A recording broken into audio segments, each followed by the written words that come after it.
So guys, आज की इस वीडियो के अंदर हम बात करने वाले हैं एक बहुत ही फेमस पोएम के बारे में जिसका नाम है a bird came down to the walk. इस पोएम को लिखा था एमिली डिकिंसन ने। तो चलिए बिना देरी के शुरू करते हैं हमारी आज के इस वीडियो को। तो पोएम की शुरुआत होती है a bird came down the walk, he did not know I saw. तो यहाँ पे पोइट बोलती है कि एक बर्ड जो है उड़ती उड़ती जमीन पर आती है और जमीन पर चलने लगती है, लेकिन उसे पता नहीं था कि मैं उसे देख रही हूँ। He bit an angle worm in halves and ate the fellow raw. तो यहाँ पे पोइट बोलती है कि वो जो बर्ड है वो जमीन में से कुछ ढूंढती है, फिर वो एक कीड़ा निकालती है, एक एंगल वर्म निकालती है। एंगल वर्म का मतलब होता है अर्थवर्म। अब अर्थवर्म का मतलब है, हिंदी में से बोलते हैं केचुआ। तो आपने देखा होगा कि बरसात के दिनों में सांप की तरह दिखने वाले कीड़े निकलते हैं, तो उनको बोलते हैं केचुआ। तो यहाँ पे पोइट बोलती है कि वो जो बर्ड है वो जमीन में से एक कीड़ा निकालती है और उसको आधा खा लेती है, और कच्चा ही वो उस कीड़े को खा लेती है। फेलो रो का मतलब है कच्चा खाना, उस कीड़े को वो कच्चा ही खा लेती है। And then he drink a dew from a convenient grass. फिर वो बर्ड क्या करती है, थोड़ा सा पानी पीती है। कहाँ से पीती है? जो आसपास घास उग रही थी। आपने देखा होगा कि बरसात के दिनों में या फिर सर्दियों के दिनों में घास के ऊपर छोटी छोटी सी ओस की बूंदें गिरी होती हैं, तो उसी को जो है वो बर्ड पी लेती है। अब बर्ड को कितना ही पानी चाहिए होगा यार, छोटी सी नन्ही सी जान होती है, कितना पानी पिएगी। फिर आगे की लाइन में पोइट बोलती है and then hopped sidewise to the wall to let a beetle pass. फिर वो क्या करती है? होप्ड साइडवाइज का मतलब है वो थोड़ा सा दूर हटती है, थोड़ा सा साइड होती है और वॉल से, दीवार से चिपक जाती है, ताकि एक बीटल, एक कीड़ा जो है वहां से जा सके, वहां से पास हो सके, गुजर सके। फिर वो बोलती है he glance with rapid eyes that hurried all abroad. अब ग्लैंस का मतलब होता है देखना और रैपिड आइज का मतलब है नर्वसनेस।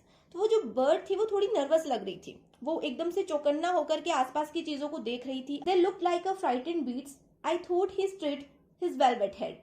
तो यहाँ पे पोइट बोलती है कि वो जो बर्ड थी वो थोड़ी सी डरी हुई लग रही थी। फ्राइटेंड का मतलब है डरी हुई, थोड़ी सी डरी हुई लग रही थी।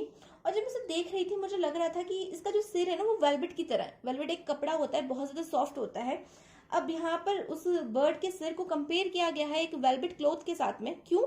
क्योंकि यहाँ पर उसकी सॉफ्टनेस को दिखाया जा रहा है कि बर्ड का जो सिर है वो कितना ज्यादा सॉफ्ट था। तो उसका जो सिर था उसको वो चारों तरफ घुमा रही थी। वो बर्ड जो थी वो अपने वेलवेट की तरह के हेड को चारों तरफ घुमा रही थी, एकदम चौकन्नी थी वो और थोड़ी सी डरी हुई थी। Like one in danger cautious I offered him a krump. यहाँ पे पोइट बोलती हैं कि वो जो बर्ड थी वो किसी खतरे में लग रही थी, वो बहुत सावधान थी। कॉशियस का मतलब होता है सतर्क या सावधान। वो बहुत ज्यादा सावधान थी। मैंने उसे एक रोटी का टुकड़ा ऑफर करा। क्रम का मतलब होता है एक छोटा सा टुकड़ा। तो मैंने उसे एक रोटी का टुकड़ा ऑफर करा and he unrolled his feathers and rowed him softer home. लेकिन वो अपने पंखों को खोलती है और अपने घर की तरफ उड़ जाती है। जैसे मैं उसके लिए रोटी का टुकड़ा आगे बढ़ाती हूँ, वैसे वो अपने पंखों को खोलती है और उड़ जाती है। ये बोलती है मुझे नहीं चाहिए तेरी रोटी का टुकड़ा, मैंने खा लिया अपना नॉनवेज।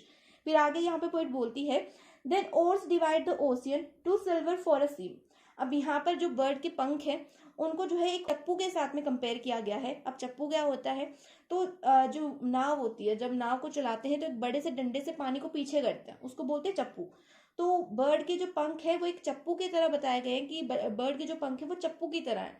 जैसे कि नाव में चप्पू चलाते हैं तो चप्पू एकदम शांति से चलता रहता है और ओशियन को डिवाइड कर देता है ना। चप्पू जब शांति से चलता है तो पानी की तरह से डिवाइड करता है, इसमें एक वेव बनती है पानी में। वैसे ही जो यहाँ पर ये बर्ड है ये उड़ रही थी, जब एकदम शांति से उड़ रही थी और हवा को काटती हुई ये आगे जा रही थी। और butterflies off banks of noon leap slashes as the swim. यहाँ पे पोइट जो है बाद में उस बर्ड के पंखों को एक बटरफ्लाई के साथ भी कंपेयर करती है।